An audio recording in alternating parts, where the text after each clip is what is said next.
You know what's crazy too though? Like think about this. In New York, you can't download DraftKings and bet on a sports game, but an 18-year-old could go open up a Robinhood account and start investing, bro. That shit is not smart at all. Like think about it, this dude was talking about a TD Ameritrade, an 18-year-old. No, you can. But what I'm saying, an 18-year-old looking at TD Ameritrade is gonna be like, "Yo, what the fuck is this?" Yeah, it's just like that's Robinhood had made it. Coinbase, Robinhood, and some other shit. They made it where it's user friendly. Anybody can use it. Yeah, but it doesn't make sense that in New York, basically what a gentleman was saying, he's like an option dude on CNBC. He said that it doesn't make sense that you can't bet on a football game. Mm-hmm. But as an 18-year-old, you could just go open up a Robinhood and start investing in the stock market without knowing nothing. Do you think trading is like gambling?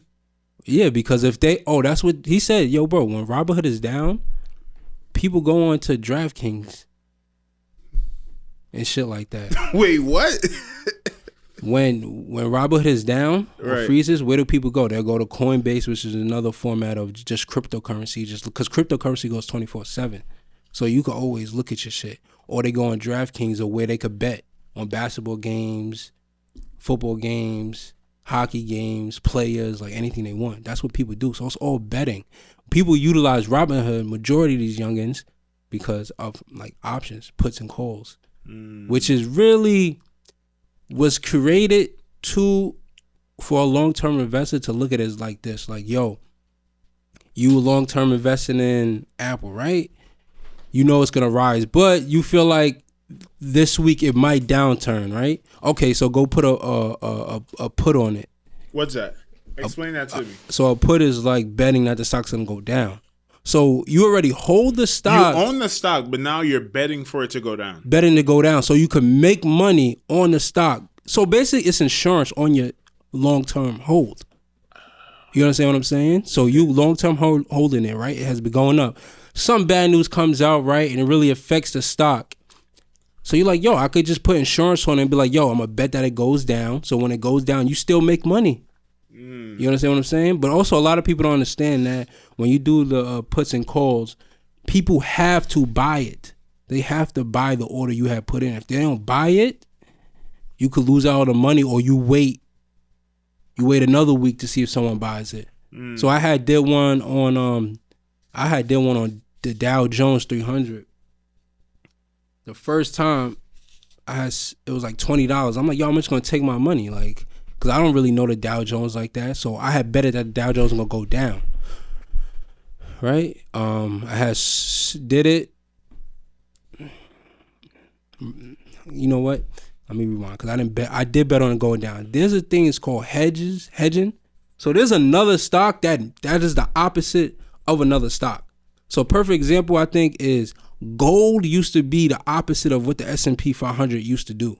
So if the S&P 500 went up, gold would go down. If the S&P 500 went down, gold would go up. So I did that with Dow Jones. There's a thing, I think it's called Dow Jones or SPIA, something like that. It's a hedge of the Dow Jones, so it just mirrors it, but it does the opposite. So I had put a call on the SPI, which is believing that it's going to go up, which means that the Dow Jones is going to go down. So it did happen. SPI went up. I believe it's called SPI, the ticker. SPI went up the first week. I'm like, yo, I'm just going to take my $20 because I don't really know how the Dow Jones is. Like, I know if it goes down, it's definitely going to go up because people are going to be in panic mode, right? No one bought my call. No one had bought my call order. So the week after, I actually made more money. Dow Jones went down again. So I made more money, and I was actually able to sell it and get my funds. Yeah. Which allowed me to buy an Apple stock. So you really been diving deep into the stock game. Yeah, but that call was off of Market Monday. Shout out to Market Mondays. But I'm not. I did that to flip some money, really. You know what I'm saying? I would also did heavy on the money I flipped. Those are all like social media. People on social media saying something and just doing it. But I'm not doing that no more. Why, you lost money doing that? No, I didn't lose money at all. It's just like I want to be a long-term investor myself. So I want to invest in companies I know and I believe in that could pay out dividends. But it was a good way to flip money. I got lucky, and that's all the stock market can be sometimes. Was you the one telling me that you asked somebody for info on the stock? Like, yo, what stocks have you been buying? And then they told you, like, nah, bro, you got to pay for that. Nah, was it that? Wait, who told me that? Somebody told me that. E said that, but I did have this. People do be doing that. That is some whole shit. But you got to understand what people... So since it's up now, like I wish E was here because I had agree with E. Like you're right, but you gotta understand. Like if it's E Man's, okay, understandable. But if it's Joe Blow through the phone, if he has a product and a service, I'm gonna give you the product and the service. But if he was selling that, that's a whole different story. Yeah, I don't think E really put it in a way where he was selling that. Maybe he was. But that's what I'm saying. If he was, that's completely understandable because that is his bread and butter. Yeah, that's like if you. Like, say someone comes up to you and says, like, yo, Mal, let me get a workout, right? Like, yo, I haven't worked out in that long. I'm trying to get right. You'd be like, all right, bro, I got you. I'll write you something down or I'll give you some game. Yeah. But if you come to Stacks E or say Zay, they'd be like, yeah, I'll give you some game, but I need 100. Like, you feel me? You have to like, pay for my services. Yeah, respectfully. Because I treat this as a business. Did you watch the Super Bowl? I watched the first half of it. I forgot we had the Super Bowl. The first half? Yeah. What happened? What happened in the second half? And shit. Oh, word. Yeah. But shout out to the Tampa Bay defense, though. They definitely held it down. Shout out to the whole Tampa Bay team. That's a fact. I'm not even going to lie to you. I think this was definitely the most memorable Super Bowl, right? Talk to him. I don't know. I just feel like for so many reasons. Like, number one, I was a little... Let me tell you something, first of all, right? I fuck with the CBD blunts. If you guys haven't like been tuned in, CBD is like a part of the marijuana plant that doesn't get you high. Like it's used a lot for medicinal purposes, like people who have seizures, people who have anxiety. It calms you down, but it doesn't get you high. But that shit is a fucking lie, bro. This shit. It's a lie, you said? It's a lie. As in what? That should be getting me smacked. Word? Bro, like for the Super Bowl, right? So I come home. I forgot what I was doing. Jersey shit? Nah, nigga, it's you ain't know CBD. Fetty Wap was tapped in? Fetty put that wop in that fucking blood. So I grab, I'm like, all right, bet it's Super Bowl. I'm chilling. By the way, the Super Bowl is an experience better served watching by yourself, I feel like. That's a hot take. Go ahead. I don't know, bro. Like, if you really fuck with sports and you really want to sit down and enjoy the game. And maybe I was high. Like when you high, you just your senses are just heightened. So maybe if I'm stone cold sober, maybe I want to be around my friends watching the Super Bowl. But I thoroughly enjoyed watching the Super Bowl by myself. But and that's just some loner shit. Shout out to my dad. Like maybe I'm just my dad's son in that sense. Like I like being to myself. Yeah. But I cop the CBD plant, right? I go to the grocery store, I buy some chicken. You know what I mean? Like, yo, I'm about to eat. No carb, but we about to eat good. No funny shit. We had the cauliflower pizza that night, and I'm like, listen, I'm about to fuck with this shit again. But I bought like some low carb, like dough. Like basically it was like a tortilla, but I'm like, I'm gonna make the pizza on that. Oh, you made your own pizza. I make my own pizza. Come on, I'm chilling. It's a good night. You feel me? I put in work. It's a good night. So I do that, right? I put the wings is cooking, the pizza's in the oven. I'm like, I bet I'm about to go to the bathroom. Mind you, the Super Bowl started at 6:30. It's probably like 5:45 at this point. And I'm like, perfect timing. Like I'm about to shower, the food about to start cooking, shower, come out, watch the Super Bowl. By the time I get in the shower, it's 6 o'clock. You know what I mean? Smoke the blunt in the bathroom. I'm not stop saying a blunt because it's not a blunt. It's a CBD pre-roll. I smoked the pre-roll in the bathroom. And I'm like, good. And I start feeling it. Like, yo, I feel good. Like, nigga, low-key smacked right now. So I take one of them good long showers. Like, you know one of them good 20-minute showers. Yeah. You're not even thinking of shit. You just in the bathroom relaxing. Yeah. Like, I'm really clean. I'm really clean. I'm like clean. 20, 25 minutes, right? But mind you, the Super Bowl start at 6:30. I get in the bathroom at 6. I get out of the bathroom, dry up, you know what I mean? Go to the living room. Nigga, it's halftime. No way. Is the food done? Yo, my mom took it off the stove, bro, because she realized, bro, it's halftime, nigga. It's some homeless nigga running through boxes and shit. I'm trying to figure out. It was the weekend. Oh, I'm about to say, I know you're not talking about the weekend. You stupid. But nah, deadass lost track of time in the fucking bathroom though. From the CBD block. I'm not even capping right now. Y'all probably think I'm capping. Literally lost all track of time, bro. That's some typical Nick shit though. Nah, bro. I think that would happen even if you didn't have the CBD. You think I would just lose track of time in the bathroom like yo, that? fuck it. I'm not focused on no Super Bowl. I'm in the shower right now. I'm focused on right now. There's hot water hitting my dick. No, real the good. hot water was hitting, this bro. shit feel better than neck. But yo, this gets crazy. Come on, or better than some box, because that's a lot of water hitting it. That's a lot. That shit is wet. Wet and it's warm. That's a wop. I mean, would you over the bed over letting it hit your ass? Nah, I ain't never did that before. Okay. You do that shit? Nah, but you was in there for a long time. I feel like that's you some probably shit. Experiment. I feel like that's some shit you do before you get your ass eaten. But No? How many times you got your ass eaten? come before? on, bro. No, Never. nigga, no one allowed close to it, bro. You would never do it. Like, no, bro. why not? Like, that shit nasty. To let your girl eat your butt? Yes. Nah, I don't think that's nasty. Come on, bro. That's nasty. I mean, maybe. I'm sure somebody. So you fuck with that? I definitely would 1,000%. Respectfully, you got the nipple, now you got the ass. Girls got a lot of places to take care of you. You know Bro, what I'm let's saying? have fun. Like, Come on. that's Hey, my thing. Let's respectfully. have fun. Like, Respectfully. my thing is at 50, a nigga gonna put his finger in my butt. So Nigga? Yes.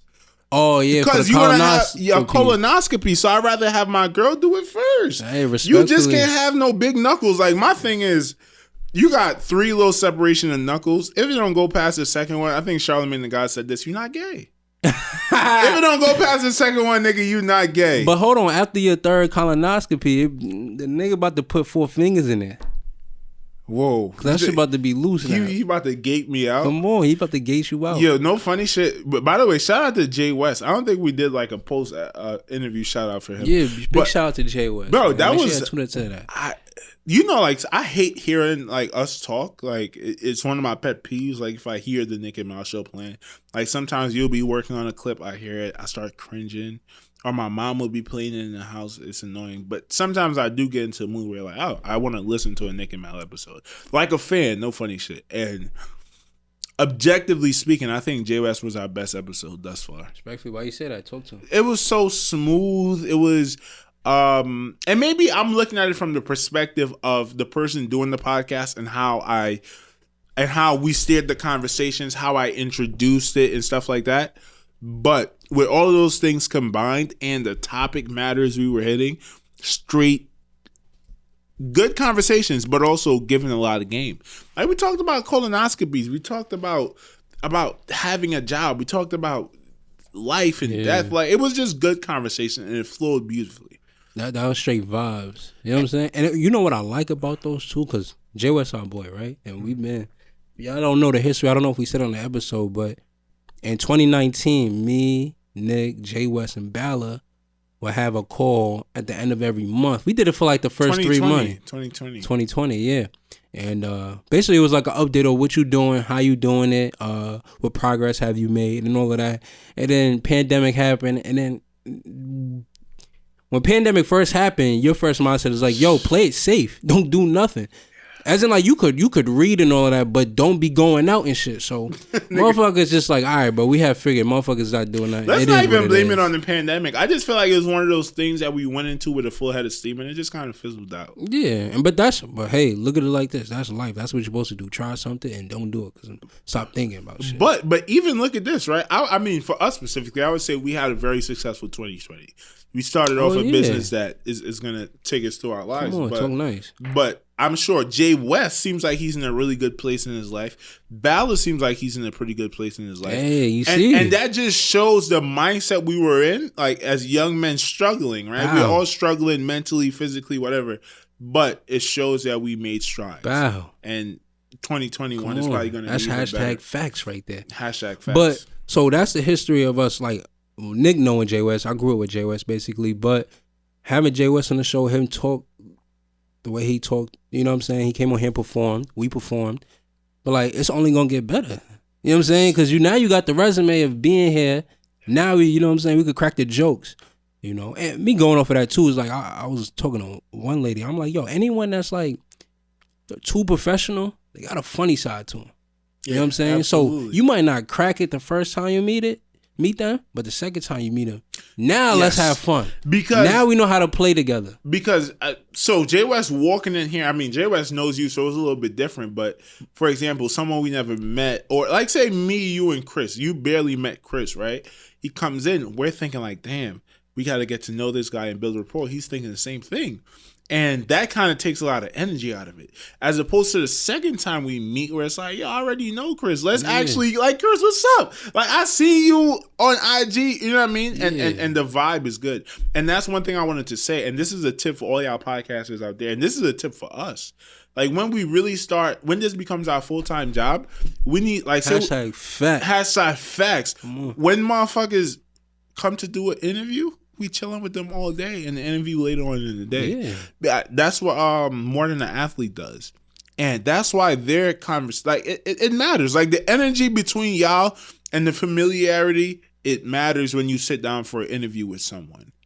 The vibe, like, if you feel that vibe and it's very comfortable across the table, it works out good. Like, I know you, bro. It is what it is. Like, even if I spoke to you once, like, I spoke to you once for a few hours, and I follow you on social media, which makes everything else easier. Yeah. And I know you. and I had a whole script planned of shit that we want to talk about. But nigga, before we get that started, what's that bullshit you did earlier, or that bullshit you said earlier?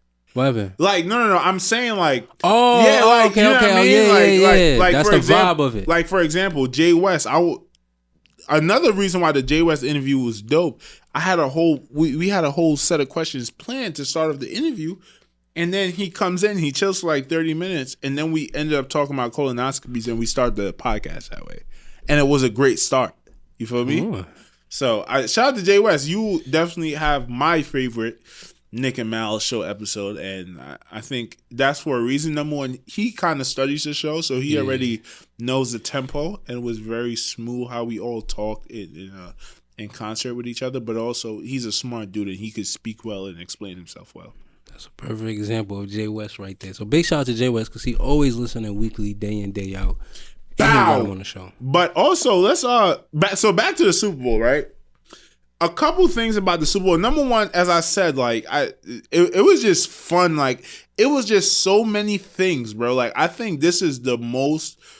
Oh, I was thinking about this in my car. This Super Bowl win made the most fire documentaries of any other Super Bowl win in Super Bowl history. Think about this, right? This win on Tom Brady's documentary 20 years from now, crazy. When you see that, like, this is gonna be better than The Last Dance, and I don't even think this is his last dance. That's a big fact. It's a couple more songs. 10 times better. It's gonna be 10 times better. They just played. What was that song by Alkaline? They played at the end of Move Mountains. They usually play that at the end of the party. Cause that get bitches in the mood to do something. We have a penis for your vagina. We have a penis for your vagina. Oh, come on. boom. But big ups. Usually, good DJs, good DJs play that at the end of the show. Beef parties. Bradley go whoop you off. Check on. Good DJs play that at the end of the shows. Brady is not even at that point yet. But this Super Bowl went crazy on Tom Brady's documentary. Yeah, go ahead, talk about this. Is think about how crazy it looks on AB's documentary, bro. Gronkowski. Who else? I think Leonard Fournette. Come on, he got cut and then went there and won it as a top running back. We've never seen someone cut and then go be the best running back in the playoffs. Like, how did you get cut? Course, how did this 6'3", 250-pound? You talking about Derrick Henry? No, you nigga. Said 6'3". Hold on. Leonard Fournette's a big dude. That ain't no 6'3". That's nah, he's not 6'3", but he probably 6'1". I think 6'1". 6'1". Who else does it look really good for? Obviously, Bruce Arians, but he's old as fuck. I don't know. LaShawn McCoy. LaShawn McCoy, back to back with the Chiefs, and now with the he didn't really have a role like that. But fuck it, you an older player. You put in work in Philly and all those different places. You deserve it. Nigga, you the mental coach. Exactly. You Brian Leftwich. Wait, who else? I'm forgetting someone. On AB, Tom Brady, Ndamukong Suh. Come on. Ndamukong Suh. I think he's one of the more interesting players in the NFL. He's like he has this like a reputation for being a really nasty guy, and he's nasty as fuck in the way he plays. That's true. But he's the nicest guy off the field. True. But he really be trying to hurt people on there. That's true. I haven't really watched him, Sue. I haven't really watched Sue recently. But when he's on Detroit, he was really doing some dirty shit. And it was like after plays, it's like, yo, bro, he's always done dirty shit. No, I know that, but I haven't watched him recently. Ever since he left Detroit, when he was even on LA Rams. Like, I guess the media didn't focus on him, but I haven't seen no dirty shit from there or even to Tampa Bay. So and we probably could make an IG clip of this. Maybe not, but a lot of things that he would get in trouble for was, well, there's one that had nothing to do with football. He stomped on Jay Cutler or something like that. And I think he got suspended and fined crazy. Because it was Aaron Rodgers. That's football. He did it on the football field. Right? He stomped on him. Yeah. What you say? That's part of the game? Oh, you saying that you talking about football as like part of the game, like downstairs hut before the whistle blew? No, I'm saying that was like the one dirty shit he did. Yeah. Like just completely out of the game. Like, yo, you wildin', that has nothing to do with football. Yeah. Right? The others are dirty, but what he does is he's really big and he be trying to hurt you when he tackle. He doesn't tackle. So he'll get close to you and he'll like kind of punch you with his forearm. And sometimes it'll look worse than not. Like he did it to Patrick Mahomes a few times and it didn't look crazy. But if you're really lacking as a quarterback and you just see alignment, you know what I mean? Like forearm shiver, nigga. It's like, yo, that looks crazy. You dead get hit the quarterbacks like that. You was trying that though when you got on D-line? Nah. I didn't know how to tackle when I played D-line. Yeah. Nigga, I made foul zone bop me one time. Bro, I remember. How you feel? You feel on your knees? Yeah, I did actually. It was a stunt, bro. And I did like the fake inside and I ran to the edge and foul zone was rolling out at the same time. Perfect situation. Shout out to Coach Pluff. This is why he to go like, nigga, you bounce out to the outside and the quarterback rolling out to the outside. That's an easy sack. Nigga, I broke down. I tried to do it how they say to do it. I tried to break down. Grab nothing but ear. This nigga foul zone did like a little. You closed your eyes when you tackled, didn't you? I probably did, bro. This nigga's like, oh yeah, this easy money. It's foul zone. It's a white boy. It's a great white shot. That's the one thing when I played defense I was never able to figure out how to tackle. And because of that, I couldn't really get sacks.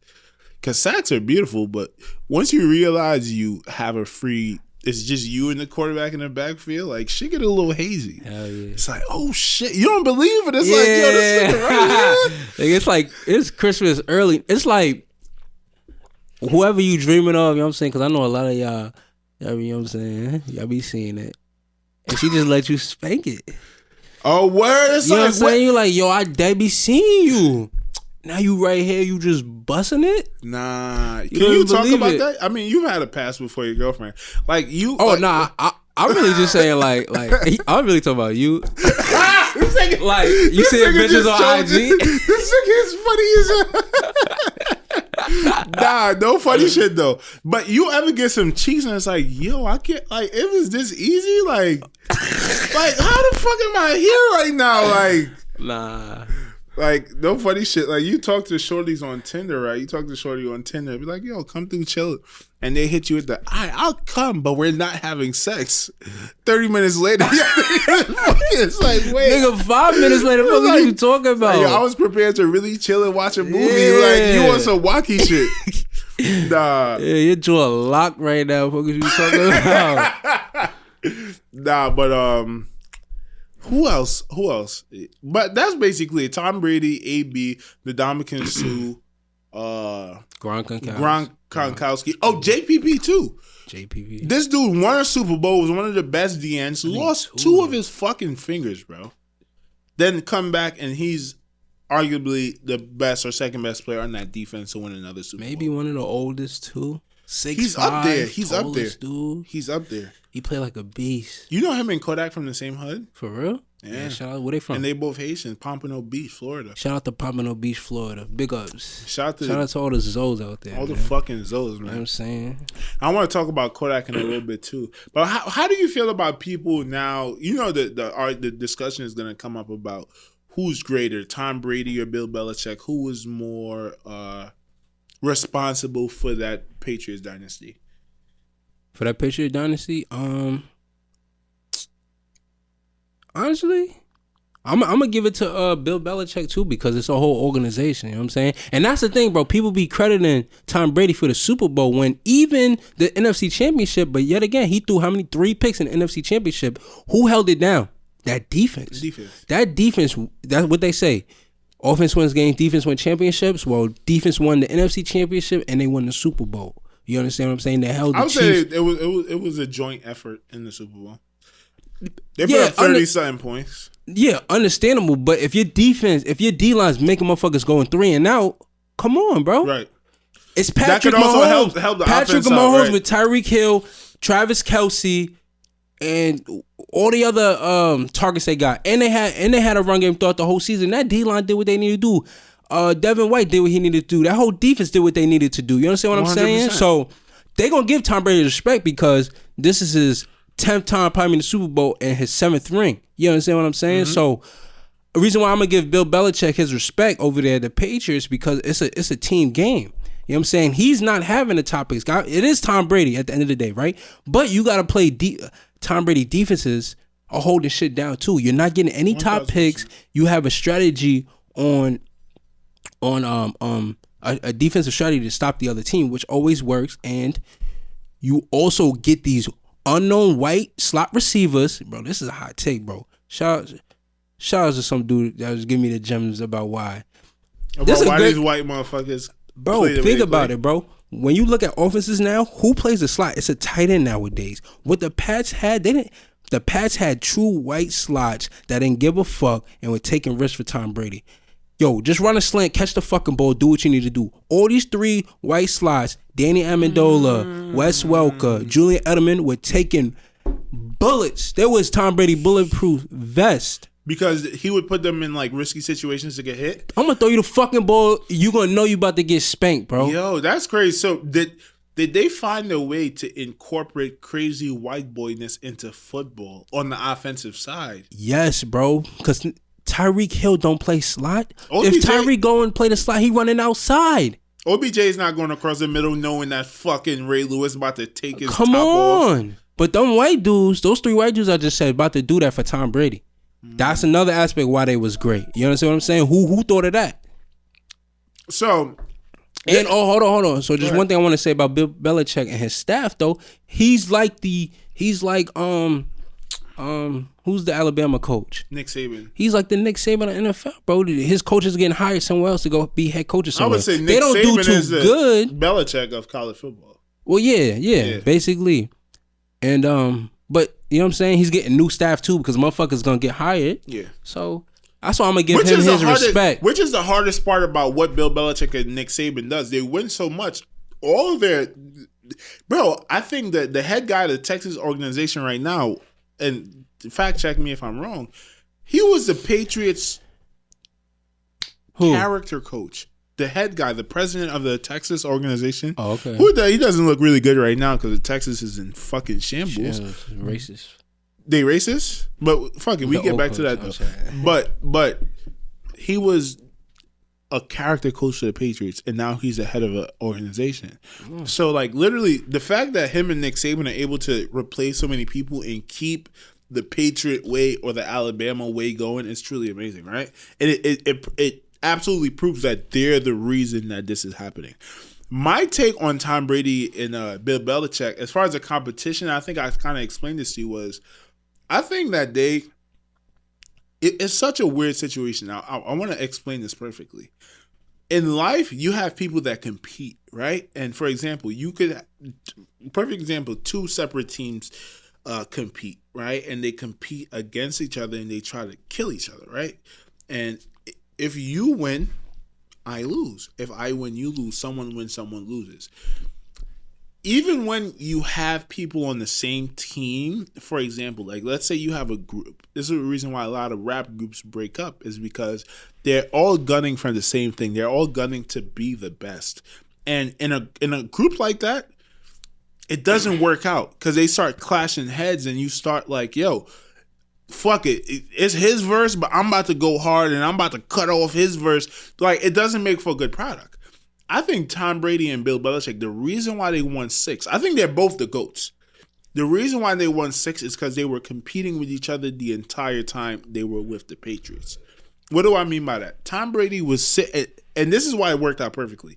Tom Brady is basically the offense, and Bill Belichick is looking like, nah, fuck that. Who does that kid think he is? I got him 3 Super Bowls. So how do I prove to him that this is my organization? Well, I make special teams the most important part of what we do. And I also make sure we have some of the best defenses ever. Who does that help out? Come on. And who does that help out? In life. It helps out Tom Brady. It helps out Tom Brady. Tom Brady's like, oh, this guy think he has the best offense. He thinks his Super Bowl is winning. He think the special teams is winning it. I'm about to show him how clutch I am. I'm about to be like a fucking let my nuts hang in every Super Bowl and go on and do a game-winning drive. Who does that benefit? It benefits Bill Belichick. Because Tom Brady is like, yo, fuck Bill Belichick. I'm going to show you why I'm the most important and the offense is efficient, right, for years.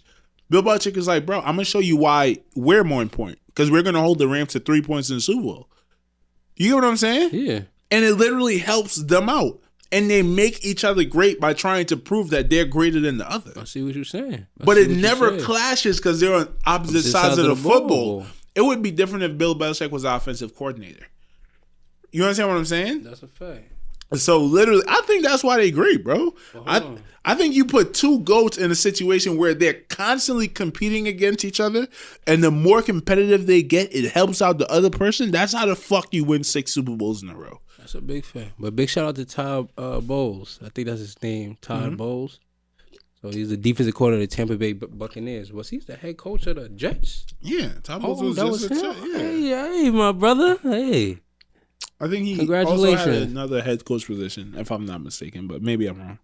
Congratulations to him. But as you can see, the defense, Tom Brady's that guy, bro. Mm-hmm. So they're going to give him his clout, but it's really the defenses that really do benefit Tom Brady. You know, this is what I would say. I think when you have a quarterback like that, like we know it, right? You played, I mean, let's not throw anybody under the bus, but when, what's the homeboy name? That won y'all the bowl Logan game. Wilcox. When Logan came in, the whole team started playing different. I seen it. I seen it. Like I seen. Is Fonz here? Yeah. I seen. I literally seen the. Yo, about to take a break. Bow. We are back, ladies and gentlemen. But before so Fonz and Alphonse are here. Fonz and Fonz are here. We about to have the Find the Wisdom interview. Is going to be a good one. I think it's going to be very motivational for a lot of different purposes. And it's a low-key interview that I'm looking forward to.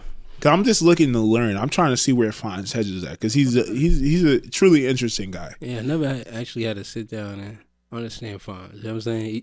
He's one of the people you just see Fonz. Right. I never had too much of a funny experience with him or a serious situation with him. It's just Fonz is there. In my life, that's how. I don't know if I want to bring it up, but me and Fonz, and both Fonzes, but me and Fonz used to get into it a little bit. Obviously, we played football on the opposite side of the ball, and also we played with each other. And unless you're like Malcolm and you're just clearly the best person and the people under you don't even challenge you, it's no, I'm saying though. I mean, you understand what I'm saying though. Yeah, like if you and Tim Hogan was almost equal and you was starting, it would have been beef because you'd be like, oh, why this nigga getting playtime and not me?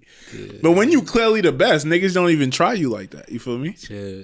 I appreciate that though. I don't even call myself the best, bro. Who was better than you?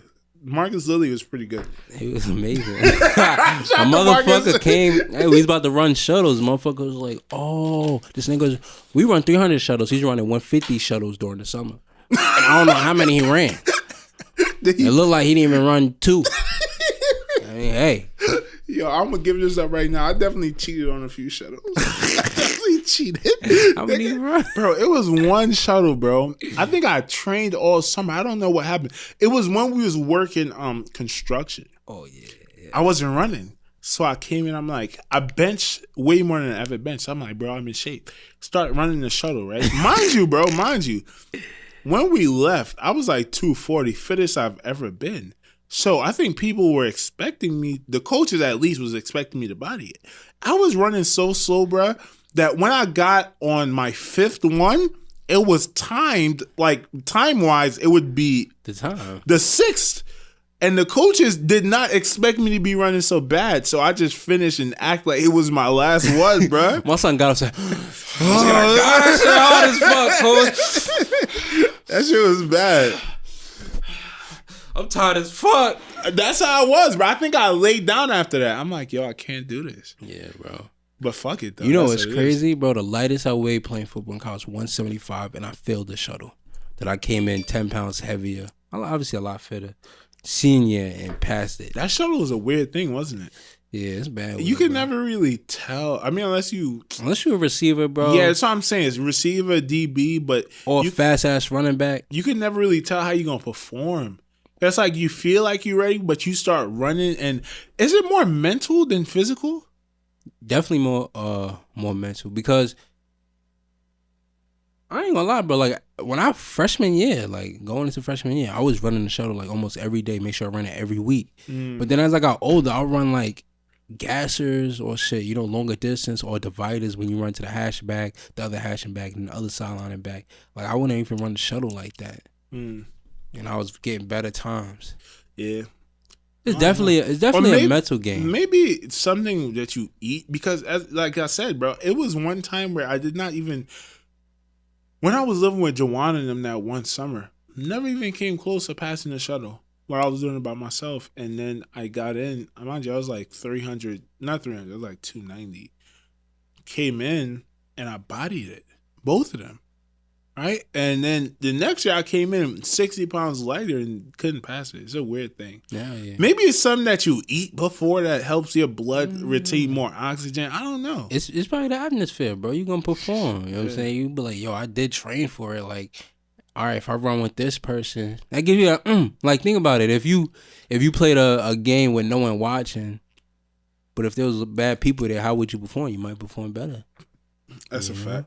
Do you think that affected the Super Bowl this year? The fact that there was virtually no one in the stands? That could be, but also Tampa Bay was home, regardless of the fact. Word. So it probably would have been worse if they actually had fans. Yeah, it would have been 10 times worse, but it would be no one from the Chiefs. Because no one in Kansas City got money, but they all broke.